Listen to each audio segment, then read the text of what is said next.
Hi Taurus, welcome to your June 2021 Tarot Scope with me, Raphael from Reydiant Reality. It's an absolute pleasure to have you. Thank you so much for being here. Thank you so much for joining me. Quick note, my readings are for your sun, moon and ascendant signs. So whether you're a sun, moon or rising sign Taurus, this is for you. And I always advise that you watch all three to get a clearer, more complete picture of how they speak to you. With that said, if you are a continued subby, you know I love you for it. If you are new to my channel, please don't forget to like, share, and if you should so choose and it resonates, hit that subscribe button. Before we start, as always, I would like to bless my decks of cards with all forms of love, light, peace, prosperity and abundance, and I pray that the messages that come through are ultimately clear and concise and they help you on your path to your highest vibrational good. So for your before we get into it, we're going to check out your moons for the month, right? So you get one new moon and one full moon each month. And so for you, Taurus, your new moon is taking place in your your new moon is taking place in the second house, right? So especially if you are a rising sign Taurus, to a lesser degree the sun, and then obviously for your moon sign a lot less as well. But for this specific part of it, you would look mostly towards the ascendant sign because it's a bit more day-to-day, a bit more accurate. And this is in your second house, which is all to do with your money, but it's also to do with your value system. Like, what do you really value? What do you really feel that things are actually worth? What do you feel like you are worth? This could be, and remember, a new moon is a start. It's a fresh point, right? It's a moment of setting intention or planting seeds. So the fact that this is happening in your second house, this is all to do with your money and your finances and your resources, but it's also the things that you own, right? And the value that you place on those things. So your Human Design Oracle card in that area is the Gate 22 and Grace. And the message with this card is always to create for the sake of creating. Forget about what anybody else thinks of what you're doing or about what you're doing. It's about the joy and the enjoyment that you get from creating itself, right? Forget about what the end result is going to be. And when it comes to your money, your materials, your finances, and even the way that you place value on yourself or even your self-worth and self-esteem, find the grace in that area of your life. Plant a seed so that you can say, right, you know what, whatever anybody thinks of what I'm doing, I'm going to do this because it feels good for me to do. When you love what you do, everybody else can only follow suit, right? So your full moon at the other end of the month is going to be in your 9th house. This is going to be all to do with your value system and your belief structure. It's also going to see you maybe delving into your own higher mind. It might even see you connecting with the universe in some way, shape or form, maybe seeking out a spiritual practice. For some of you, this could be you looking into studying something at a much deeper level, or even taking something, you know, and gaining a new philosophy or a new philosophical perspective. It's really putting the spot that if the new moon was a time where you were setting seeds and sowing intentions and stuff, the full moon is a completion point and it always puts a highlight on what's going on there for you. And your message for that is the Gate 14 and luck, right? Which is beautiful.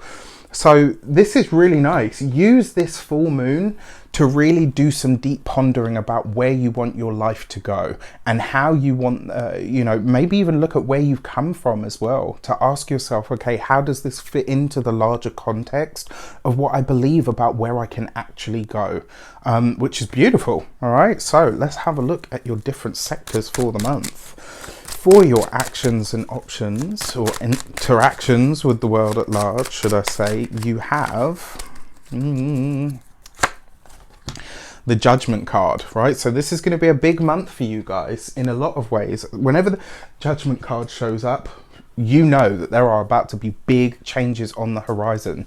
If you have felt like you are at a crossroads, if you have felt like you are starting to finally see the path, but you're not 100% sure where it's going, this month you will absolutely come to a very clear conclusion about something. In a lot of ways as well, I call this the blast from the past card. It tends to bring something up for resolution. We are under Mercury retrograde that's taking place in your second second house as well, which is getting you to revise or relook at your finances in some way, shape or form. So this could be a really exciting month for you. Get busy about really doing the work of creating and implementing the changes that you feel like you're ready for. When it comes to your money and materials, you have the 7 of Cups. So this month, when it comes to the finances, when it comes to the resources, this is already going to be on your mind, right? But one of the things that you really want to consider here, and I think this is going to be really pertinent. One of the things that you really want to consider here is that you don't spread yourself financially too thin, right? You might be tempted to buy this and put that on credit and da-da-da-da-da-da. Don't do it, all right? Especially not with this card, because it's quite a watery, it's quite a nebulous kind of energy, this card, especially for something like resources. It's not solid or firm enough, which suggests that you could just continue to accumulate, and what you're doing is actually then thinning out your resources rather than bolstering them up. All right, so just be aware of that. When it comes to your communications and conversations, you have the Empress card. So this is kind of your card, right, Taurus? This month. Now, the Empress coupled with the 7 of Cups, this could be great for conversation. You could be connecting with friends, connecting with like-minded people. You could be having some amazing talks, some amazing communication, some amazing connection. This month, the only thing that I will say to you is, because obviously Mercury is retrograde, just be sure that whatever you're buying isn't Kool-Aid, right? You just want to make sure that, because it looks like there could be some really great, really in-depth conversation that really lifts your heart or feels beautiful, feels aligned, which is wonderful. It just means if there's anything tangible attached to this, you really want to do some due diligence, all right? You just want to make sure that whatever you're getting doesn't just look pretty. It actually has weight and substance to it, especially because you're a Taurus, right? It's important to you. But yeah, there could be some really brilliant communication and conversation this month, just like there could be some really revealing communications this month. You could you could have some really amazing communication this month that really helps you understand what you are ready for, but more importantly, what you want when it comes to money, what you want when it comes to resources, what you want when it comes to your personal physical appearance. You could have some really revealing communications this month, which I think could serve you very well for the long run, providing you keep your feet on the ground. When it comes to your heart and half, you have the Queen of Wands, right? So for some of you, you could be meeting a person, possibly, usually the Queen of Wands is a fire sign woman. This would be an Aries, a Leo, or a Sagittarius. But we're going to say person, right? Because it could just as easily be an archetype of a man. Coupled with the Empress, this is usually somebody that's very beautiful, somebody that's really handsome, somebody that's really alluring, somebody that really, just gets you in that sort of space, which is great. It does suggest that you may need to consider or firm up what the boundaries are around this partnership, especially if it's new. This would be a month where especially because we've got the Mercury retrograde, right? So communication in general for everybody is a little bit skew with. So until that aspect has kind of, well, it's not an aspect, that's just that on its own, but then there's that whole Neptunian energy that's going on with it as well. Until that is done, I would try to keep things as clear as possible. For those of you that are partnered or in relationships, this looks like you and your partner either need to bring more sensuality and sexuality into the relationship, or on the other side of this could be that you guys need to lay firmer boundaries around friends, around time spent with people, outside of the relationship, etc. Not like, oh, you can't see that person anymore. I mean, you as a collective. So maybe, you don't like this, your partner's friends, or vice versa, or maybe you've been spending too much time together in the company of other people. So you haven't had as much alone time as you want or need, right? This would be a good month to really address that and put a boundary in and say, look, you know what, we love you guys, but we want to spend some time together as a couple. All right, so either or. For your first week of the month, you have the Magician card. Right, so big changes, big communications, big talks. If you are thinking about doing any sort of therapy or counseling, maybe even going to find a coach of some sort, the first week of the month could be a really big reveal. For some of you, this could be a reconnection with somebody that you've worked with, or a powerful person in your life, or somebody that's been really influential in your life could come back or could resurface in some way.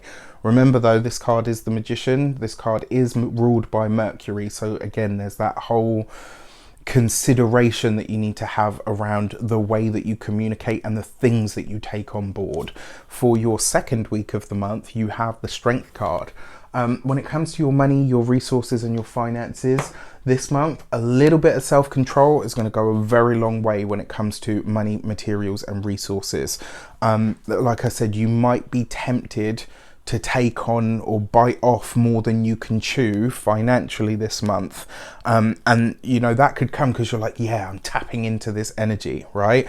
And before you know it, you've bought things that you really don't need, or you've bought something that was really overpriced just because it fulfills a need, and then you suffer some sort of buyer's remorse. All right, so just before you buy something this month, ask yourself, do I really want this? Do I really need it? For your third week of the month, you have the Tower card right underneath the Empress. Okay, so this whole thing about revealing conversations, this third week of the month could absolutely be that, right? You could, I mean, look at this though. This could be a really spontaneous piece of good news. It could be, you know, a new client. It could be suggestion of a promotion. It could even be something that puts you maybe out of your comfort zone, but then you realize really quickly, actually, this is great. You know, so just be aware of that and pay attention to the conversations that you have around this third week, because there is going to be something that just comes up that is like a really startling piece of information that makes you go, whoa, okay, I really didn't, you know, I don't really know what to do with that almost. And then finally, for your fourth week of the month, you have the Hanged Man. Yeah, when it comes to your people, when it comes to the groups that you and your partner are associated with or tied to, maybe, just maybe, it's time to separate that a little bit. And I know a lot of you are thinking, well, hang on a sec, we're just coming out of lockdown. Like, it's not so much that. It's interesting as well, because a lot of people, you know, they think, well, you know, we've spent so much time together because it's been lockdown. Have you actually spent time together, or have you just existed in the same place, right? So for those of you that are coupled, think about that. For those of you that are for those of you that are single, like I said, if you are meeting someone this month, and it is very, very possible, just be sure that the person they actually are or the person that they're presenting themselves to be is actually who they are. All right, just, you know, set a firm boundary around that, especially around things like resources or money. If those two things are already getting crossed somewhere, just maybe think about putting the brakes on. With that said, I wish you an abundance of all of that good stuff. Have a great month. Let me know in the comments how it shapes up. Take care, and I'll see you soon.